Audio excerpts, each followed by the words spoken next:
الحمدللہ رب العالمین، الصلاۃ والسلام علی سید الانبیاء والمرسلین۔ محترم سامعین، خانقاہ بیت السالکین کی طرف سے السلام علیکم ورحمۃ اللہ۔ محترم سامعین، بہت ہی پیارا اور مجرب عمل ہے۔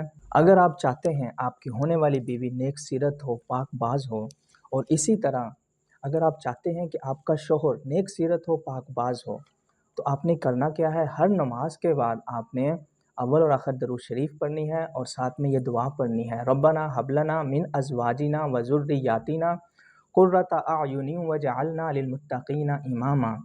اور ساتھ آپ نے دن میں ایک مرتبہ 2 رکعت نفل پڑھنے ہیں حاجت کی نیت سے، اور دل میں آپ نے یہ نیت رکھنی ہے کہ ہم نیک سیرت اور پاک باز شوہر چاہتے ہیں، ہم نیک سیرت پاک باز بیوی چاہتے ہیں۔ اس طریقے سے آپ نے 2 رکعت نفل پڑھنے ہیں، اور اینڈ میں آپ نے سورۃ المزمل پڑھنی ہے۔ انشاءاللہ تعالیٰ اللہ تعالیٰ کے فضل و کرم سے نیک سیرت پاک باز آپ کو انشاءاللہ تعالیٰ شوہر ملے گا، اور نیک سیرت پاک باز آپ کو انشاءاللہ بیوی ملے گی۔ فی امان اللہ۔ السلام علیکم ورحمۃ اللہ۔